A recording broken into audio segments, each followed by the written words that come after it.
a new day and a new time. A new time? Just for today. Just for today. Yeah. Just remember we'll that. Next week 9. we're back to 9 Yes. a.m. But we have a good reason we're late. We have a special guest. So for those of you that don't know, this is, well, I'll introduce you. This is my Aunt Glenda. Hi. And we are late because, well, we're not late. We came on later today because, can you hold yours up? Oh, yep. We did this today. Woo! So we ran a 5K, or what? Well, we fast walked a 5K. Hey, you did a 5K. That's right. what matters. Through beautiful downtown Akron, which, by the way, Down there. there were parts that I've never seen before that I want to tell you about. That's Okay. so pretty. Okay. Like along the, I guess it's the towpath. I don't know. Mm-hmm. I was going to say, I've been all along. It's the towpath. It's beautiful down there. I So love pretty. it. Yes. So pretty. So, yeah. So, anyway. So, and then, this is Brenda. This is me. That's Kat. You guys, probably know that. Yes, you guys know us by now. And if you don't know us, you will get to know us. Yeah. So today, we did say that it's a special episode of The Drive. Today, we are going to be talking about fitness and weight loss, weight gain, and just The mindset that goes behind it. Yes, So, absolutely. I think when we talk about steer and we talk about how, so most of you know that it's about your thought process and how your thoughts create your emotions create your execution creates your results. Right. So it can be that your thought literally is what creates weight loss, weight gain, or fitness Absolutely. goals, achieving, and all of that. So we kind of want to dig into it, The thought process, Yeah, the mindset behind it. around gaining, losing weight, and just fitness overall. Yeah. So, should be exciting. yeah. I'm excited, kind of, but I'm not real proud of my part of it, but mine's the weight gain part of it. But I think it's important to talk about that. And I I'm think not it is too. I don't want to be I don't know. I think we have to talk about all the different pieces and components of it. And when I realized that this is what we were going to be doing, I was thinking about what my thought processes are behind some of my not so healthy decisions. So, Right. I don't know, where should we start? We haven't really talked about, so this is what we do, Glenda. We don't really talk about what we're, the details of what we're going to talk about. We just kind of come up with a topic. Right. Okay. And sometimes we have some points that we know we want to get across, but for the most part, it's just kind of Random. wing it, because we don't want it to be too scripted. Right. So maybe just fitness overall as a concept, the mindset around what it means to be physically fit, because I think that a lot of the times people assume that in order to be fit, you have to lose weight. And I think it's important to say, no, that's not always the case. Losing weight does not always equate fitness. And I think gaining weight doesn't equate fitness either. Right. I mean, are there things that are a little harder for me to do? Sure. But I don't know that I feel any less fit Right. than I have been in the past. And, that's good. And I also lost a lot of weight for not a good reason. Do you know what I mean? Like when I went through the divorce, I lost a ton of weight because I just couldn't eat. You weren't fit. You were. I was really not fit. I was not. skinty. And I wasn't healthy emotionally or physically. Right. So yeah, I think that's interesting to not tie fitness necessarily to weight. Right. But I that's do. true. Where you are in your life and your journey and how you feel about yourself. Right. Yes. Ooh. Your physical fitness and your mental fitness. And Yeah. you don't want to look like the big buff person. you want, you don't want to be skinny mini. It's your physical fitness. Yeah.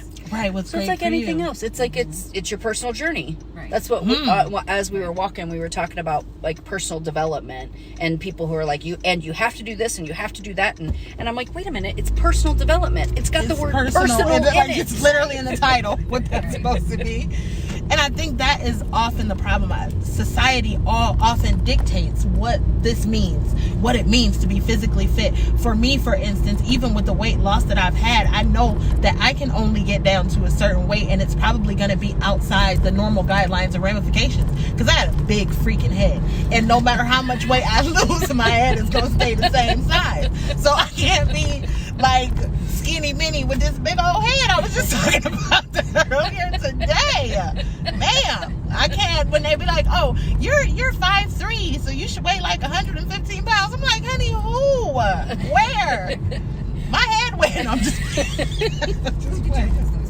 right. So I mean, I think it's very important to not allow society to dictate what is normal when it comes to fitness. So and I haven't even talked to Glenda about, well, I just said, hey, do you want to be a guest? And then we really didn't talk a whole lot about what we were going to talk about. So I'm going to put you on the spot. And if you want me to shut up, you just poke me or throw something at me. Or throw something at her, kick her, you know. But, so you've had a significant journey over the last, year and a half? It's been about a year and a half. About a year and a half.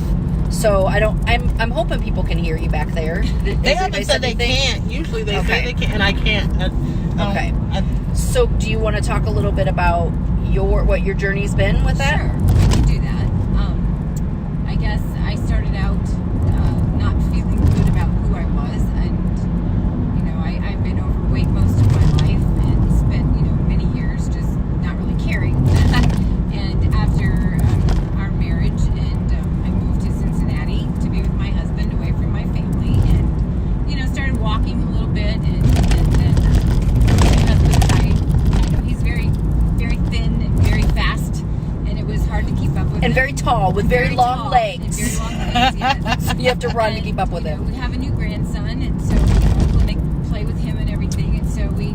trying to keep up. Trying to baby. keep up, yes, and just wanting to feel better. Right. And so finally, and then I just didn't really like the lady I saw in the mirror every day. I wanted to feel better. And so I just decided one day I was going to the doctor to talk to her about it. And I had talked to my previous family physician, and he, if you're predisposed and you have this and you have that, and I lived in a small town, and there wasn't really anything available there. Right. And and now that I moved to Cincinnati, I had a new doctor, and she was very, very instrumental in leading me down the right path into the right places to get the help that I needed. And so I am with a weight loss specialist. Okay. And he has been instrumental in helping me, giving me the right diet medication to help me along the journey. I did some shots that helped get the weight off fast. I did 500. But you had to do, I was going to say that part, the 500. Yeah, I could have had surgery. I was at the point where I could have had the surgery. I was a candidate for that. I said, I don't want to do that. I do not want to have surgery. And I said, I need to be disciplined. Right. I need discipline. And I said, and I need you to help me. I want to be accountable to you. And That he understood accountability that. thing. No, that's what I was like. Oh. Yeah, he understood that, and he was very helpful. He put me on 500 calories a day, and I did that for a month at a time, and then I'd go off for a month and back on. And I think what I saw with you, like we were at it would be your sister, my aunt's wedding, and there's all kinds of wonderful, yummy, fattening foods there. Not just the sweets. But I mean, just it was food, like yeah. the barbecue, beef barbecue. I remember that was some good stuff. There's a lot of good stuff. A lot of good stuff. And Glenda brought her food in baggies, and so there's a mindset that comes with that, because I know for me, when I've done that kind of stuff in the past, I remember one time I just smelled a cupcake. I'm like, I'm just going to smell it. I'm not going to eat it. And a friend of mine said, don't be that person. And I was like, what does it matter if I'm that person? Right. This is what I need to be right now. Right. Did you get any resistance from other people who... And you don't have to go into detail because, a lot of people were trying to feed me. You're starving yourself. Stop. I get that. This is not you. You need, because I was so, big for so long. Everybody thought I was sick. People really wanted me to eat, and especially actually, I love my mom to pieces, and she doesn't watch this, so I can say this. But, you know, Grandma doesn't watch this. she's not a technical person, Trina. Sorry, but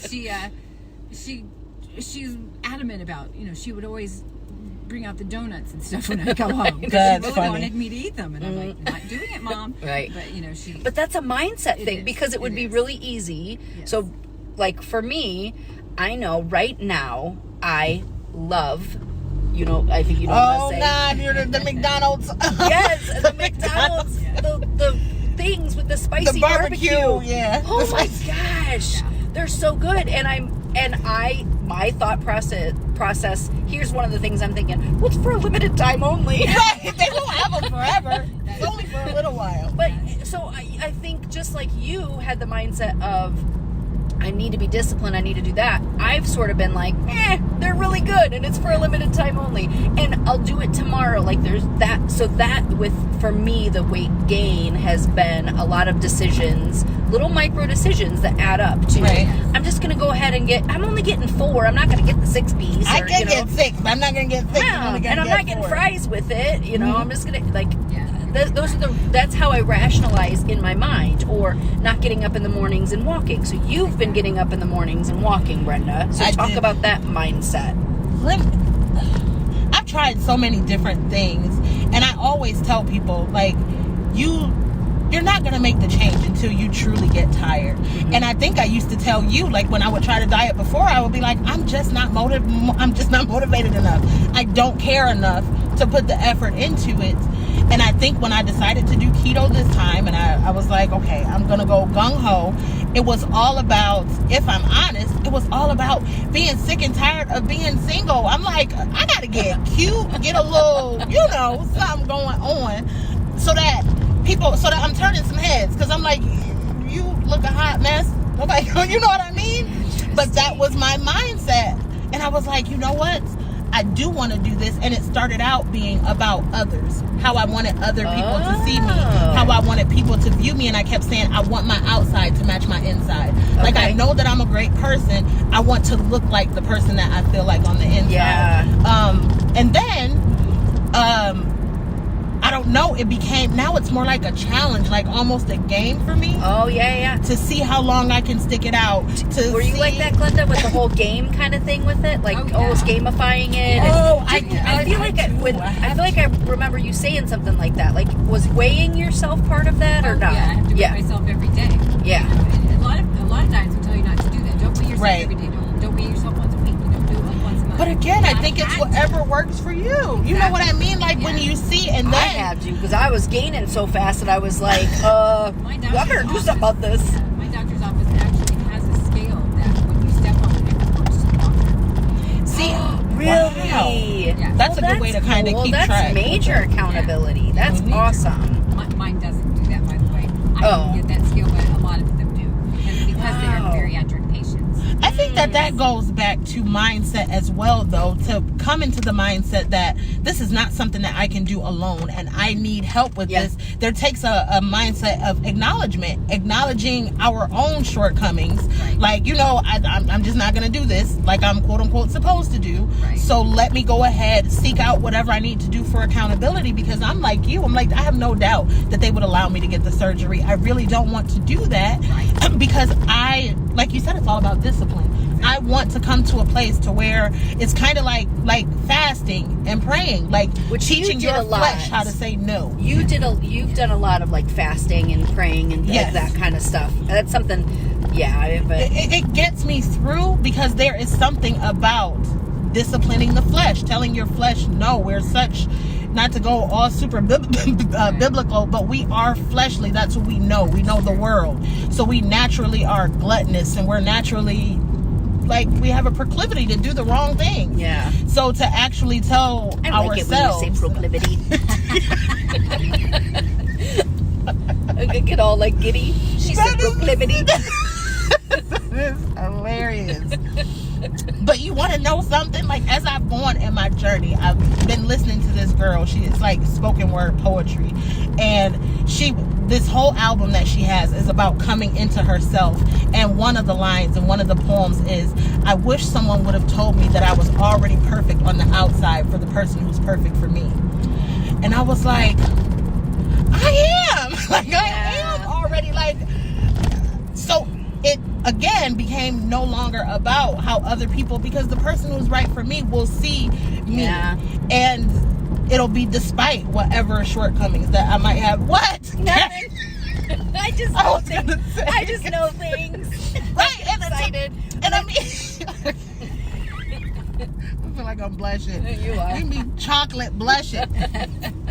Oh, this place is really cool, Glenda. Oh, this wow, is what like is this? Sizzlays. I'm sure I say it wrong. I actually say sleazies, but I know that's not it. Sizzlays. It's like the little farmer, like you get pumpkins, and look how pretty that is. Over there. Oh, sorry, so guys. We're down in the valley. We're down, like we're about to come to Peninsula. We took this little scenic, and I kind of forgot I was going to go Hinckley, which would have been really cool, but this is really, I mean, this is beautiful. And we'll come back the other way. Hinckley has like a ridge that you like look over, and it's so cool. Really? Yeah, it's really, really pretty. It's pretty always, but this time of year, it's like, how do I not know this? Amazing. Like, I'm born and raised here. I know, and I moved here, and I have to tell you all about it. Be your tour guide. She's always Kat's my tour guide. I was born and raised in Akron, and she moved here how long ago? It's been 17 years. Oh my gosh, she moved here 17 years ago, and she takes me around to show me the city that I was born and raised in. Like, let me show you this. Let me tell you the history. I do have to say, I have my ex-husband to thank for that, because he was very involved in, he was so always cool. telling me about it, and I love like when people come to visit to show them different things I know, because it's a beautiful area. It really is. And because you moved somewhere new too, and you've had to kind of do that, coming from small town, moving to the big city.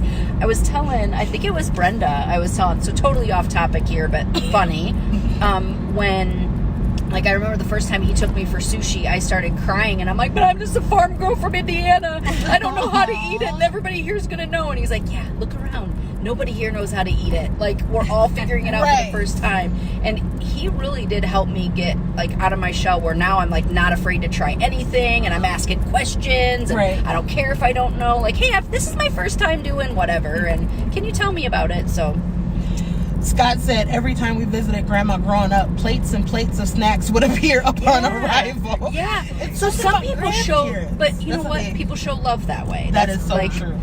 That is something that needs to be in the love language. The food. Right, food. Did you see there was a Zinga? I love you so much, Zinga. Zinga posted, and she was like, I asked my husband, do you ever remember my love language? And there was a picture of him. It was like a Snapchat. He was like, I have your food. And it was like him holding up a bag. And she was like, I love him so much. I thought that was so cute and awesome. Like, that's definitely a love language. Food is. Yeah, and especially family. I think family wants to. And I know, like, for me, it definitely made some people uncomfortable for a while, because I was trying for a while, and then I stopped trying, and it just kept falling off. And, so I've been all over the spectrum. Me and Oprah, we've been up and down together. Me and Oprah. Yep, it's our girl. Our girl Oprah. Journey. So Glenda, there was another thing that, like, mindset had to overcome for you with this, because as you were training to do this 5K, you took a little tumble. Yes, I was working toward doing a 17-minute mile, and my husband has been my coach through all my weight loss. He has been amazing. And we were walking together and admiring the sunset, and all of a sudden there was a little raised panel on the sidewalk, and my toe caught it, and I went down and crashed on my wrists. Oh my gosh. I broke my left wrist, and it's still in a cast, and both of my elbows. Broke her elbows, and both elbows. And a 6 cast. weeks ago tomorrow, and my elbows were not casted. You can't cast an elbow. Oh so my gosh. They're healing pretty good. They're moving pretty good. My wrist is I'm glad. So hopefully Tuesday it will come out if the bone is healed, but it was broken like in 3 places. So, oh my goodness. And that was preparing for... Yeah, that was preparing for today's race, but at first the doctor said no race. You can't walk in a cast, you're going to mess it up. So I didn't really get to work out too much for this. I asked him the last time I went in to get this cast put on, and he said, booking my race, and he goes, when is it? So I told him, and he said, yeah, go because you're going to get it off Tuesday anyway. So. And think about how easy it would have been to just go, oh, can't do it now. Yeah. So to overcome that, because that, like you said, that was definitely a mindset thing. So what went through your mind when you said, what made you persevere? What made you say, no, I have to go, I still want to go, instead of just saying, I don't have to now? I will tell you, when I fell, my husband thought I was crazy because I couldn't even get up. I mean, I couldn't put any weight on my arms at all. And he had to help me up. And he goes, how am I going to get you up? And I said, just put your arms under my shoulders and pull me. I mean, lift me up. Right. And he was, okay, we were a mile from home. We were like really close to making our 17-minute mile. And I was like seeing that mile marker. And he said, we're going to turn around and go home. I said, no, we're not. And You kept walking? We walked another at least 10 miles. What? Away from home. Telling you. And because I needed in my own mind to assess my damage. And as we were walking, I was moving my elbows, I was moving my wrists, I was trying to figure out where I was and what damage I had. Wow. By the time we got home... So this is Peninsula down here. Sorry, it's so pretty. By the time we got home, I had both of my arms up around my neck because they hurt so bad. Oh my and they were gosh. swelling really bad, so I knew I was damaged. Oh my But, gosh. yeah, he kept saying, we need to turn around, we need to go home. But we actually had turned toward home, and there was another little cul-de-sac that went up away from the house. I said, okay, we're going left here, not right. He goes, what? So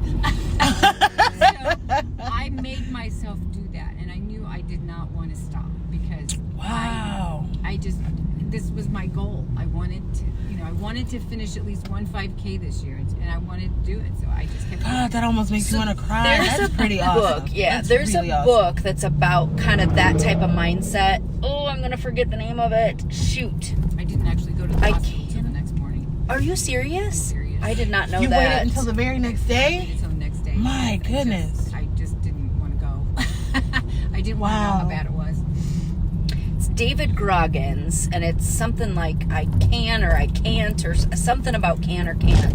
But anyway, he's he's a Navy SEAL that's done all kinds of stuff. But he talks about mindset and how he's pushed through that kind of stuff, and that's what that reminded me of. That like total. But I mean, it goes commitment. back even on the mountain, like we talked about with, like, after that, and knowing, like, how powerful the mind is. Like, we teach people this every day, the power of our thoughts and how it controls our emotions, but to understand that it can override physical ailments, that if your mind is strong enough, then it can overcome what seems physically impossible. Yes. Yeah. Awesome. Yeah. Pretty cool, huh? And that's why I think, if somebody is trying that, like for me, one of the things that I remember, I was doing some, like, I realized I was procrastinating on starting this project. And so I sat down to steer it. And I'm like, what am I doing? What's going on? And I'm like, oh, okay, I don't know what the first step is. So when I got ready to start it, I was overwhelmed by what I even needed to do. So I broke it down. I'm like, so one of the things that I would do, this was when my office was in my basement, I'd go upstairs and go get something to eat. I'm like, well, I must be hungry. So I'm going to get something to eat. And then, so I go get something to eat. But really, that was a form of procrastination for me. Oh, yeah. Yeah. Now that I have had eating as a form, like you said, you're like, I can't focus. I must eat something. I must be hungry. I know that it's only 10 o'clock and I only came down here at 9 and I had breakfast, but it's probably time for lunch. Right. So, but it was a procrastination. And then when I kept dialing it back and dialing it back and dialing it back, that came back to like the thought process, as I was peeling the thoughts like an onion. I was afraid I was going to fail. Wow. So like fear of failure manifested in me eating lunch at 10:30 when I wasn't hungry. And possible weight gain, because then you're eating when you're not hungry, you're eating as a form of procrastination, because you have this stuff you have to do, so it all ties in together. I will tell you, actually, on a 500-calorie diet, you eat every 3 hours. Oh, wow. You have to really plan what you're going to eat. And on my diet, there were so few foods I could eat. There were like 4 different fruits. There were, like 5 different vegetables and 3 different kinds of meat. So it was very limited what I could have. Yeah. So I really had to plan every day. This is what I'm going to eat, and I had to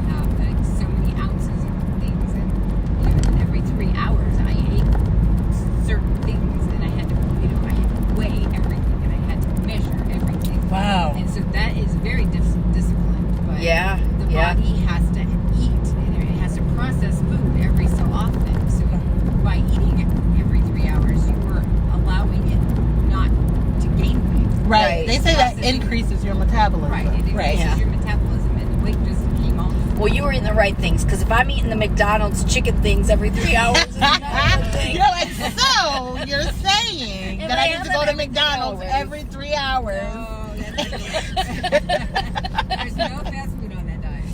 Yeah, I think the spicy barbecue thing isn't on there either. Back if you're going to eat chicken, you have to eat the kind that has no sugar in it. Yeah.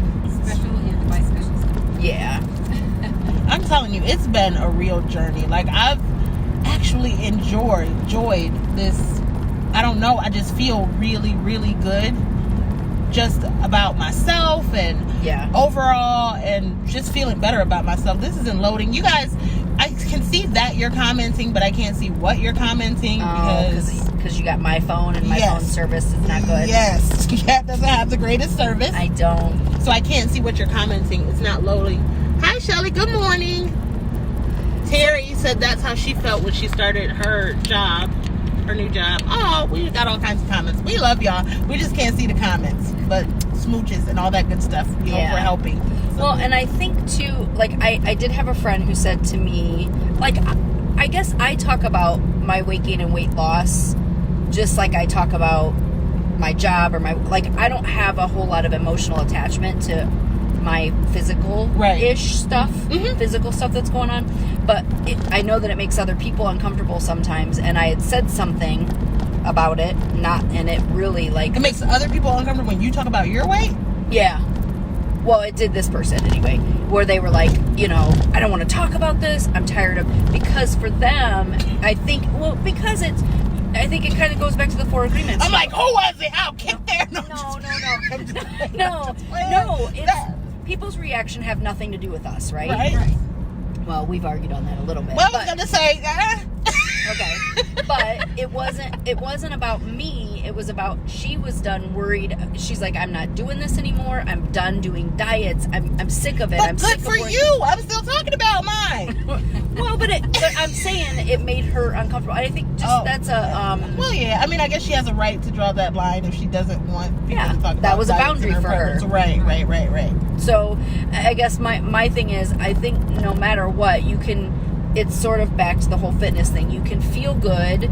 It's all about what works for you. Yes, absolutely. You can feel good at whatever size. You can be fit at whatever size. But I think understanding our thought process and peeling it back. Now, Glenda, since you've gone through what you have, do you feel like on the other side of it, your thought process could have contributed to your weight? Oh, Or do you see how it did? Oh, yeah. I did not feel good about myself. I let other people make me they didn't make me do what I did. Oh, that was a good catch. Yes. I think I felt bad about myself because how I looked at the way I thought they felt about me. Oh, yeah. So, I allowed myself to do damage to my own Mind, right? Your mind. own, yeah. Yes. Because How pretty that is. I let other people control me. And I shouldn't have. So yeah. I decided that I had to take control of my own happiness. Yeah. And that's what it all comes down to, like accountability. I was listening to a sermon from a pastor, and he was like, nobody wants to take responsibility for anything, and that is a huge problem. Like, even let's say you find an issue, like your spouse, they cheat on you, there is still some sense of accountability. He says that you have to have, like, you picked them. There are probably some signs that you ignored. There are, you know what I mean? So, or there may have been something in, like, because I know for me, I had to go back and go, what part did I play in this? Right. And if I blame everything on him, then it's actually less empowering.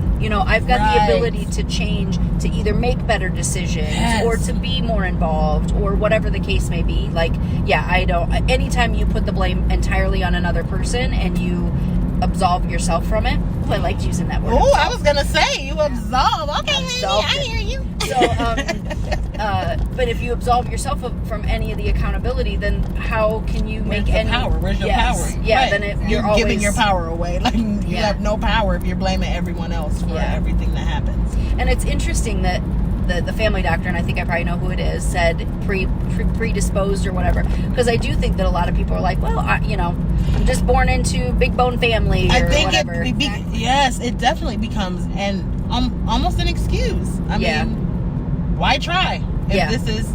I mean, we talk about that even when it comes to all types of things with emotional and mental health and all of that kind of stuff. It's very easy to sit back and go, oh, well, it's just genetics. Like, no, there's still work that you can do. Yeah, like, there it's just the way I'm wired. Right.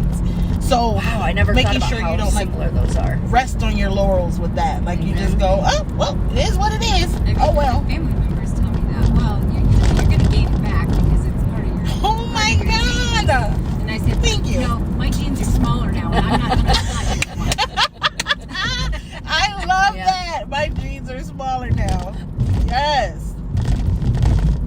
Speaking of food, we haven't eaten today. No, we haven't. Oh man, We walked off a lot of calories. we did. I haven't eaten yet today either. I do the intermittent fasting where I don't eat after 8 or between 8 and noon, 8 p.m. and noon. Shelly was talking about doing intermittent fasting. So I do that a few times a week, and today it worked out that way. But I'm going to eat when I go home. We're gonna eat for sure.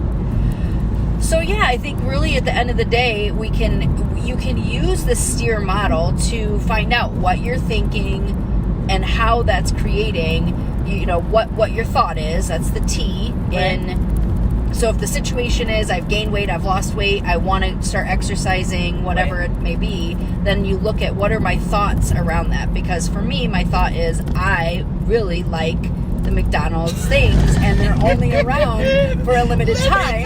So that's my thought. The execution is I get in my car and drive to McDonald's. The result is weight gain. Oh, did you? Were we not saying it? Oh no, I made my face go. Oh, like that. I thought you were like, I don't want to say it. No, I was making my face go big. Yeah, I think it's very important to know that, again, when we're talking about the brain thoughts and how, like, you can steer it. You can steer anything. I'm telling you, we have steered, honey, boom. Can I just say, I was thinking this morning, because I want to put like a workshop together about or put a slide in on some of the different situations that we've seen people steer, because it's been so huge to watch. Like we talked recently about, abusive relationships, people leaving long-term abusive relationships because they've realized their thought process around it and been able to, and it starts out small. They don't do that immediately. It's not like you learn it and then you're able to make these ginormous life decisions, which you could, I suppose. Yeah, I was going to say. But it's a lot of tiny decisions and realizing, oh, I'm doing this. So now that means I can take this other big step. And a little bit off topic, but somebody told me that steering made me selfish. Said no, steering made me self-full. There's a big difference. I am not selfish, but I understand my thoughts now, so I understand what I need to do to create a better sense of peace. Yeah. And if that's somebody that didn't like your boundaries, right? I was just about to say that was a boundary that I laid with somebody. They were like, "Oh, this whole steering thing, I don't know about that thing." I'm like, who was it? I'm gonna. You know who it was. But I'm like, and it's so funny because I'm like, I'm sorry, I don't know what to tell you about that. Like, I don't know. So I mean, I don't know. But I think you do know what to say, and it's that this is a boundary, and you don't. I did. I said, "Oh well," which was probably.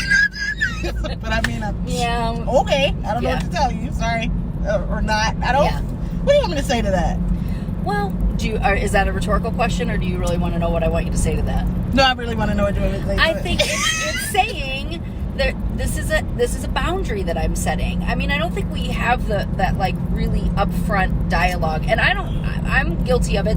I've only recently, really since we did the boundaries one, which opened up all kinds of things where I'm like, oh, this is a boundary. I realize now this is a boundary, and if I communicate this is a boundary, you find out where someone's respect for you ends. Oh, yes. But what happened was, remember when we talked about boundaries, we talked about whether you wanted to save or whether you wanted, it wasn't a relationship that I cared to salvage at that point. Do you know what I mean? Yeah. So if it were, then I would have felt the need to explain further. But because it wasn't something I wanted to salvage, like, okay. Right. Sorry. Buddy. Yeah. But I think, you know, it is really cool because for me, I didn't even know they were boundaries that I was setting a lot of times. So now I'm much more aware of it. So I'm more aware of how I set my boundaries now. It's not as much finger wagging and neck rolling when I set my boundaries at home. No, I can see how that could be perceived in the wrong light if you want somebody like, you're not gonna be telling me to. So yeah, I'm a little bit more careful to say this does not work for me. And this is why, right? Yeah. So yeah. So how did we get on that followed topic? I don't know. Interesting. We were talking about steer, and we. Oh yeah. Talking about how steer, it works somebody and how said it steer makes you selfish. So, Okay. Yeah. We found it. We found We it. did. Yeah. We came back. We circled back. So yeah, episode 12, and we got our first guest. We did. Yay! Thank you so much for including me. Oh yeah, and it was a good time. I didn't know if anybody would ever be able to get a word in edgewise with us. Oh yeah, and you held your own, so that was awesome. Do you feel like you held your own? I think I did. Okay, I think you did too. So that's awesome. Now we know that we can have guests and that they can hold their own, and that people can talk in the midst of Kat and I talking. So who wants to be on with us? We've had a couple other people volunteer, but so Glenda came up from Cincinnati last night, and yeah, so. Who else wants to be a part of this, I guess? Yeah, so let us know if you want to be a guest on the drive. Maybe we'll start doing ever so many episodes. We'll have like a guest or something. So. Yeah. You watch the road, so it's Yeah. We do. We're really careful. Now, we weren't at first. Like our first few episodes, it was bad. All over the place. We were driving 2 miles an hour. I almost stopped at a green light, but I do that even when I'm not on. There was so much going on, so we're a lot better. But let us know if you'd like to be a guest on the drive. If you have any topics or whatever that you would like us to talk about, let us know. We have a really, really awesome and amazing series coming up starting next week. I'm really excited about it. We'll tell y'all all about it, but not right now. So thank you so much for watching. Next week we're back at our normal time, and we will see you all at 9 a.m. next Saturday. Bye-bye. Bye.